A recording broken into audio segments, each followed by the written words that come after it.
Hello and good evening. Since I have been discussing this as we have been going through our journey on the book of Daniel, our journey through the book of Daniel, and I have been putting charts together, tying Daniel's prophecy into Revelation's prophecy. There is one detail that I really, really want to expound upon. This is something that I have talked about in other videos, specifically as we were going through the book of Revelation to start off this year. I went through an expositional study of the entire book of Revelation from beginning to end. And when we got to the midpoint chapters, specifically the ones that deal with, because I did chapters 9 through 15 all together, there was a reason for that. And it largely centered around the beast. Now, as we continue going through the book of Daniel in chapters 9 and 11, I will make this distinction more so than I am going to now. But there is a vital piece of information that we're given in the book of Revelation that people just seem to completely gloss over. First and foremost, having gone through these chapters, I will restate this very briefly, that the four kingdoms mentioned in Nebuchadnezzar's statue are the same as the four beasts mentioned in Daniel 7. They are two night visions, or one was a dream with interpretations, and the other was a series of night visions given to Daniel in Daniel 7. Four kingdoms in the statue, four beasts. They correlate directly to each other. The fourth beast is described as the one in Revelation, as the one that will exist during the 70th week in the end times. It is diverse from the others, devour, break in pieces, stamp the residue with the feet of it. The beast is the little horn that comes up among the 10, and he is the one whose body will be given to the burning flame. See Revelation 19. So in the night visions, this beast is discussed as the one who Daniel prophesies in the midst of the week shall cause the sacrifice and the oblation to cease, for the overspreading of abominations he shall make it desolate, even until the consummation, and that determined shall be poured upon the desolate. The desolator, which Daniel tells us is the king, who shall do according to his will. King, kingdom, fourth beast, fourth kingdom. The king shall do according to his will. He shall exalt himself, magnify himself above every god, shall speak marvelous things against the God of gods, and shall prosper until the indignation be accomplished, for that is determined shall be done. Shall prosper until, from the abomination of desolation, until the consummation, and that determined shall be poured upon the desolate. I'm mixing verses right there, but it's the same thing as in Revelation 13. We're told he's given power to continue 40 and 2 months. There is a time, times, and a half a time.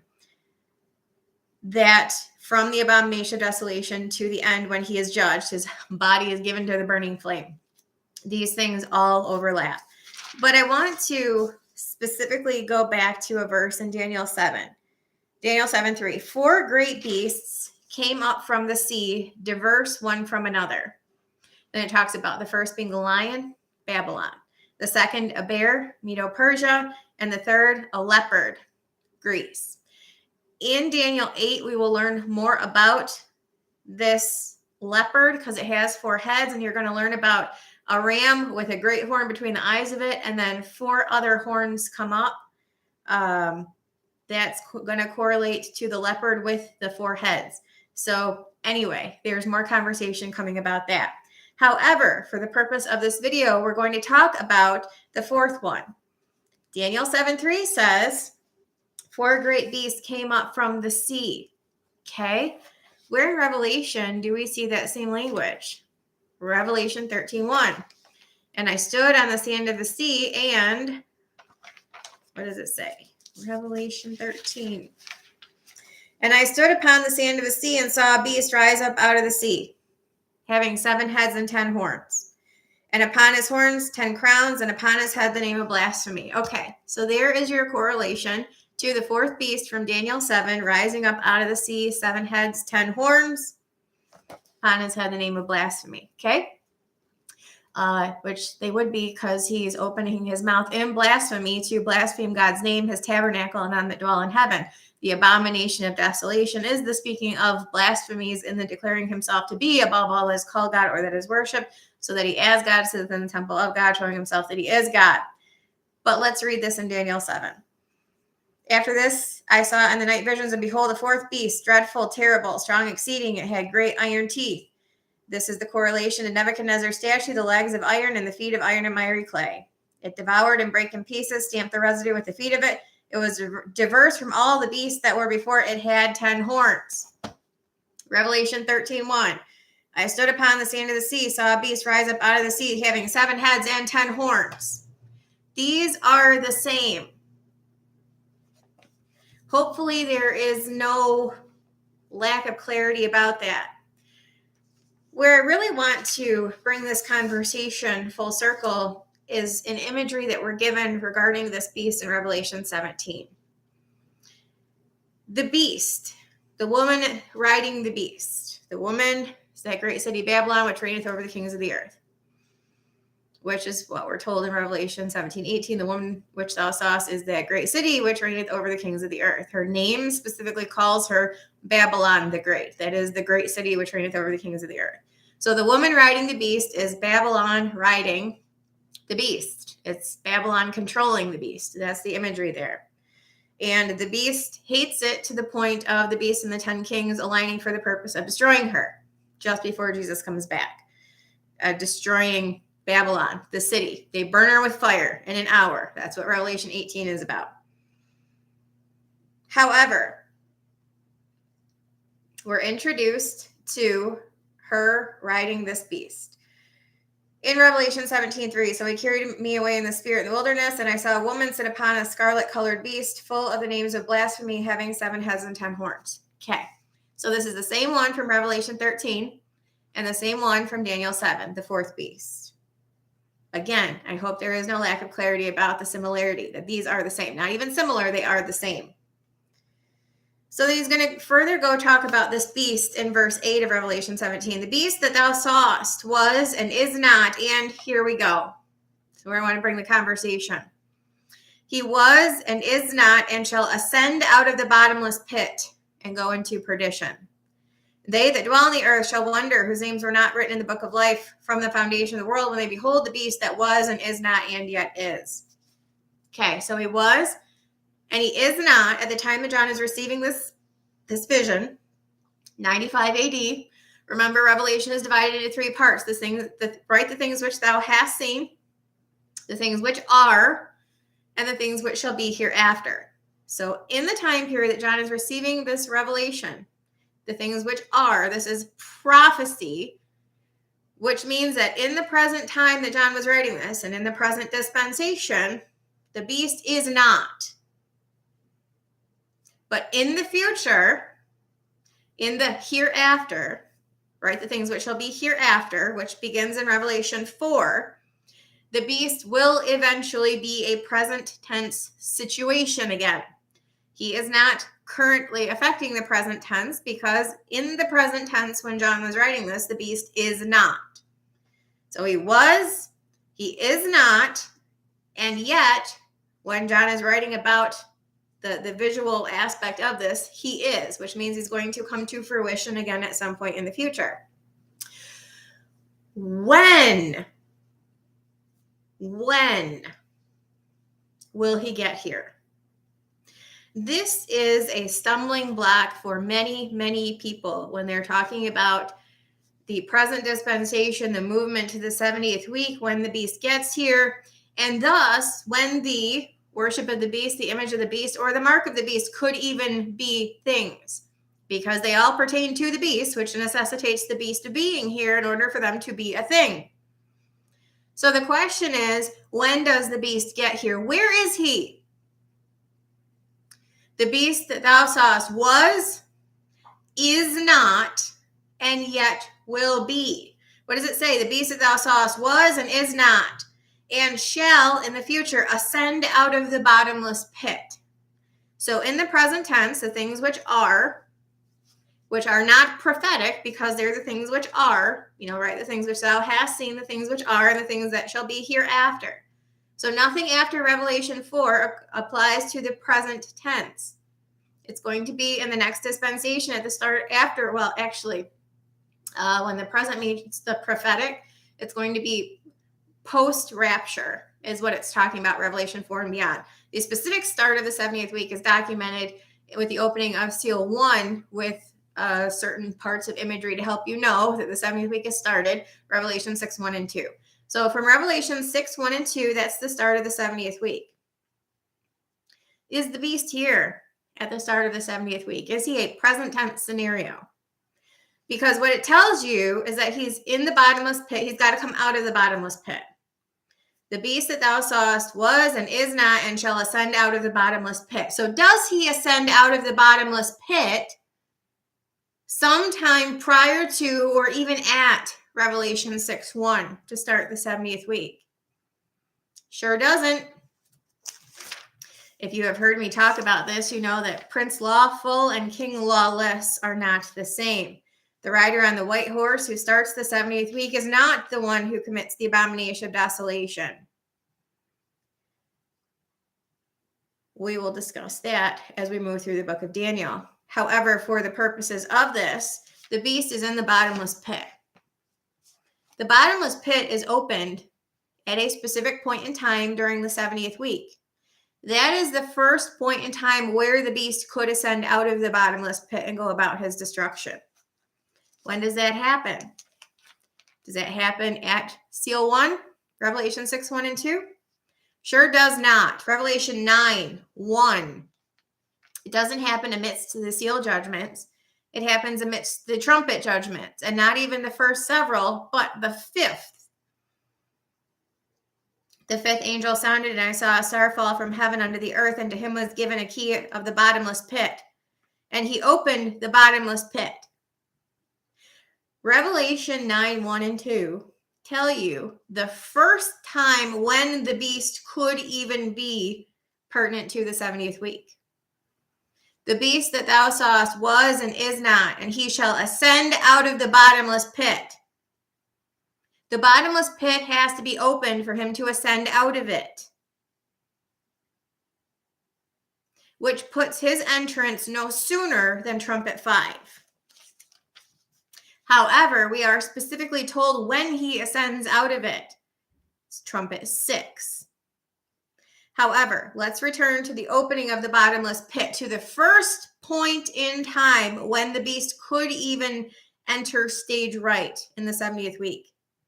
The fifth angel sounded, I saw a star fall from heaven unto the earth, and to him was given a key of the bottomless pit. He opened the bottomless pit, and there arose a smoke out of the pit, as the smoke of a great furnace, and the sun and the air were darkened by the reason of the smoke of the pit. There came out of the smoke locusts upon the earth, and unto them was given great power, as the scorpions of the earth have power. Now, just so you know, this is the locust army that is discussed in Joel 1 and 2. What's extraordinarily interesting about the locust army is that in the Septuagint, in the Old Testament, Amos 7:1, you are told that Gog, G-O-G, is the king of the locusts. However, we know from the prophecy in Ezekiel 38 and 39 that Gog will have been disposed of by God during Gog and Magog. Gog will not be the king of the locusts during the 70th week because Gog will be given a resting place in the valley of Hamon-Gog prior to the start of the 70th week at the conclusion of the battle of Gog and Magog. We are told that they will be burying bones for 7 months and burning weapons for 7 years. 7 years, 70th week.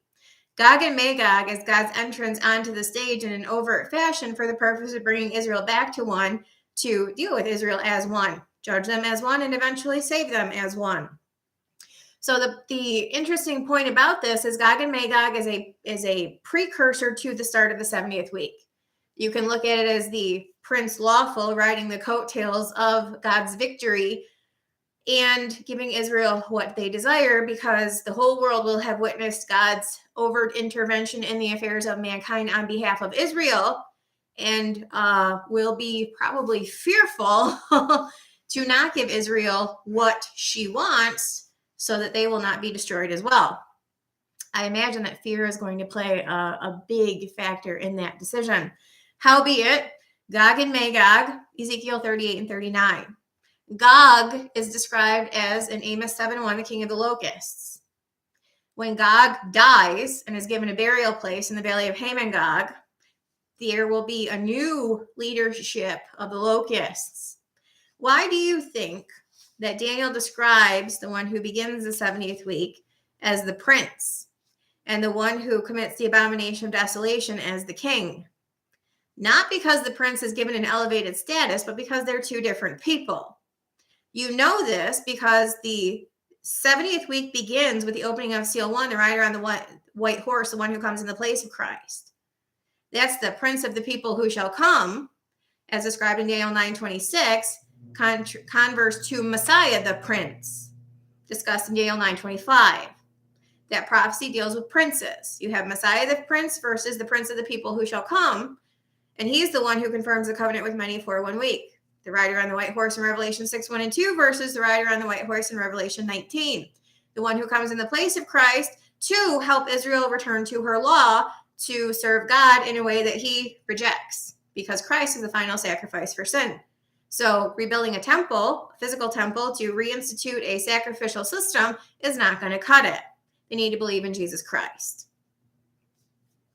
Prince lawful, Daniel 9:26. The prince of the people that shall come shall destroy the city and the sanctuary, the end thereof shall be with the blood, none of the end of war desolations are determined. He shall confirm the covenant with many for 1 week. Okay, and then Daniel 11 tells you that the king shall do according to his will. He shall exalt himself and magnify himself above every god, shall speak marvelous things against the God of gods, and shall prosper till the indignation be accomplished. For that is determined shall be done.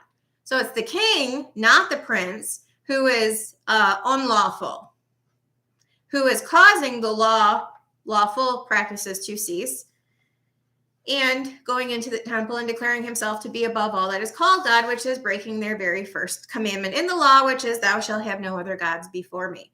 So you have very antithetical positions by two different beings, one to start the 70th week and the other to do something at the midpoint of the week and eventually to be judged for doing that thing.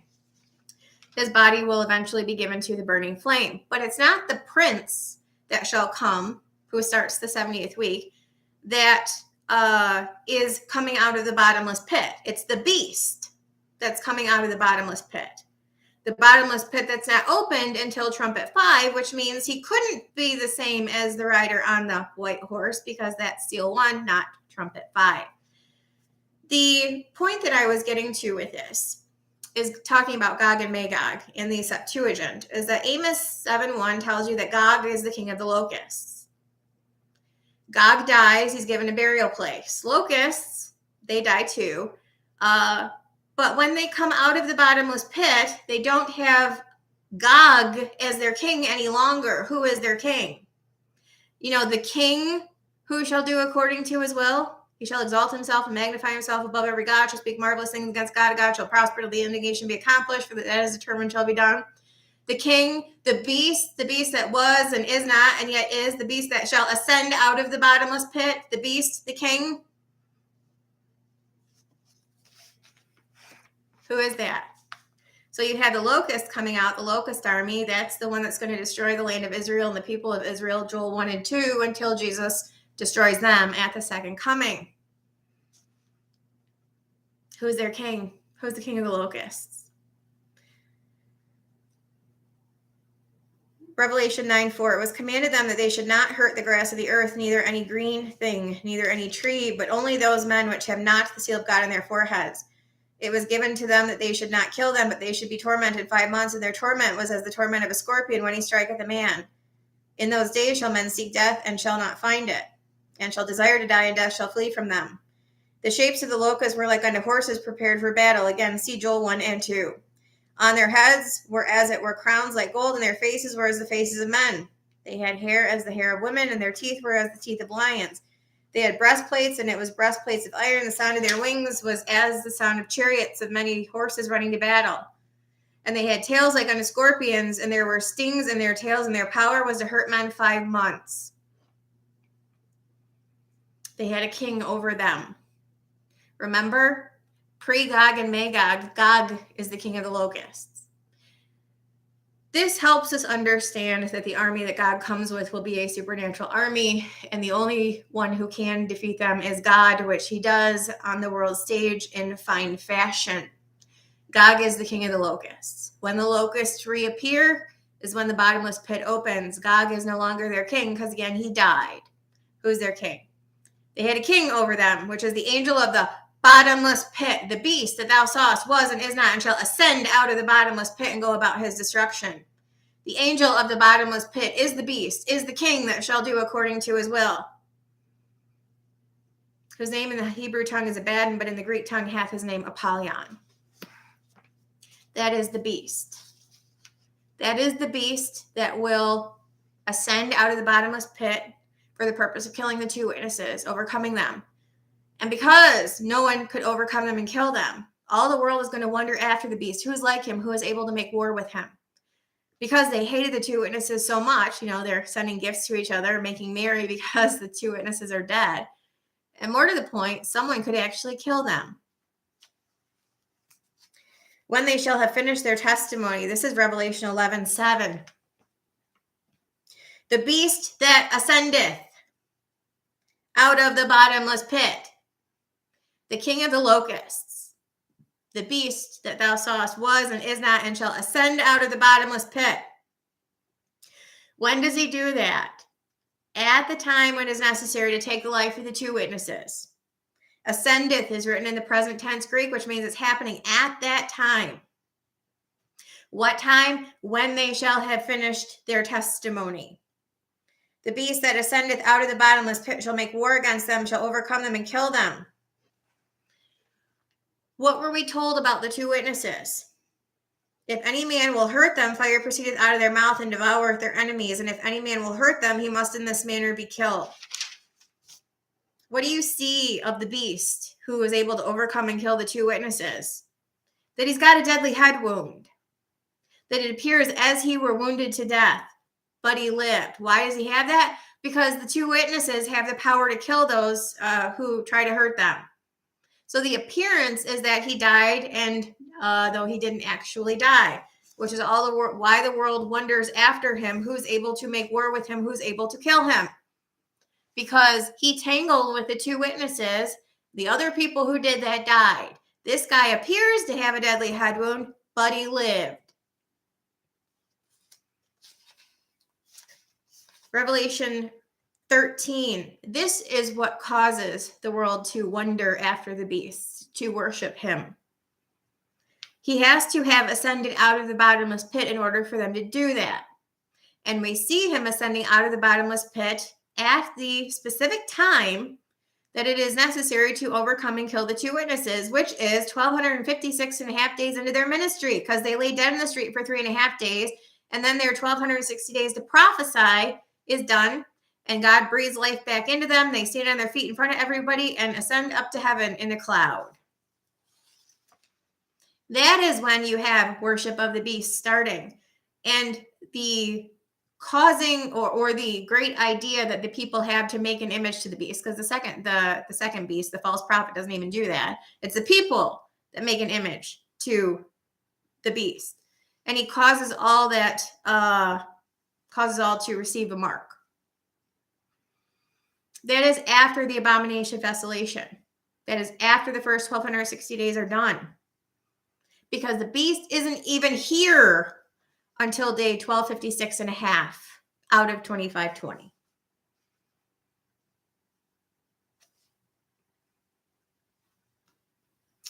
Revelation 13, I'm not going to read through all of the verses, but verse 3, it says, "And I saw one of his heads that were wounded to death."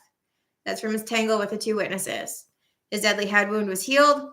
All the world wondered after the beast. And they worshiped the dragon, which gave power unto the beast. They worshiped the beast, saying, "Who is like unto the beast, who is able to make war with him?" There was given unto him a mouth speaking great things and blasphemies, abomination, desolation. Power was given unto him to continue 42 months. That's your second half of the 70th week. He opened his mouth in blasphemy against God, to blaspheme his name, his tabernacle, and them that dwell in heaven. It was given unto him to make war with the saints, to overcome them. and power was given unto him over all kindreds and tongues and nations, which is specifically what Daniel tells us of the fourth beast in Daniel 7. A fourth beast, dreadful and terrible, strong exceedingly. And it had great iron teeth. It devoured, brake in pieces, stamped the residue of it at the feet of it. It was diverse from all the beasts that were before, and it had 10 horns.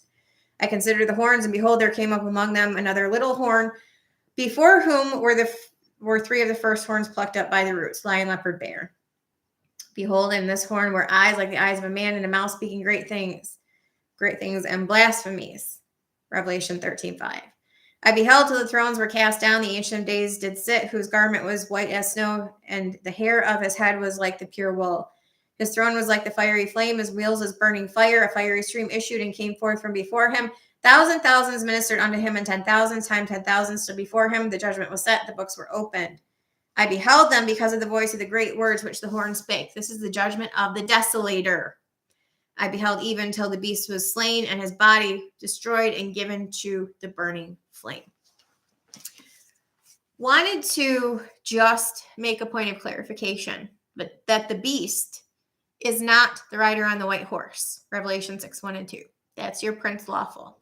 That's described in Daniel 9:25 and 26 as the converse between Messiah the prince and the people of the prince that shall come.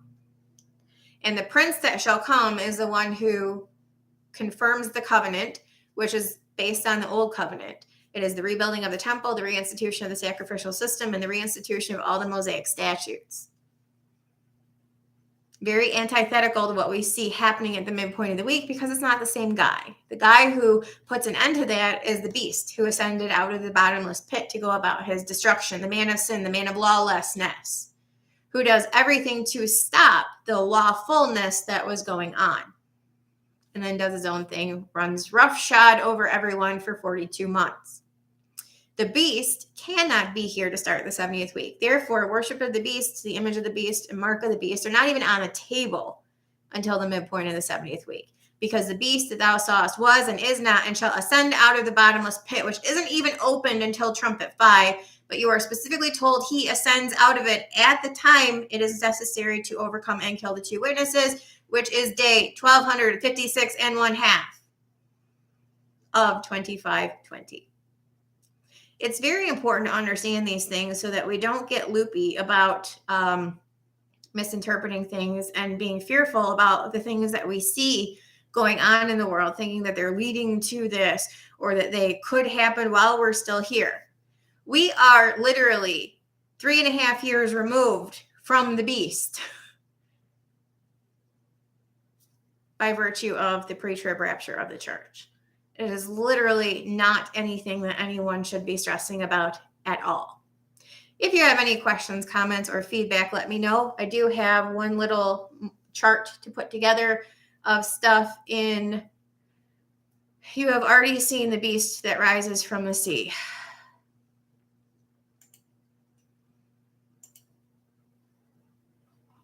No, I specifically have not. And I just told you why not. I have one little chart to put together regarding the imagery about the 7 heads and 10 horns and things like that from Revelation 17. I want to do that before I continue in Daniel 8, but for the purpose of Daniel, the rest of the book of Daniel, I have charts put together that I linked in the previous videos to academia so that you guys can see the statue, the beasts, the correlation to the woman riding the beast, all of that stuff. The goat and the ram from Daniel 8, and then the historical account of events from Daniel 11. When are the locust judgments poured out? That was what I read from Revelation 9. That's trumpet 5 and trumpet 6, where the locust army is, and then the 100 million man army is supernatural in origin also. And again, those relate to Joel 1 and 2. So you're talking about trumpet 5 and 6 and after, because that is the army that will destroy Babylon in an hour at the behest of well, God, because God put it in their heart to do so. But that's the Locust army that will eventually be defeated at Armageddon. And they're released beginning in trumpet 5. So you are well into the 78th week by the time the bottomless pit is opened and the Locust army is released. And when they are released, Gog is no longer their king. The angel of the bottomless pit is their king. The king who shall do according to his will.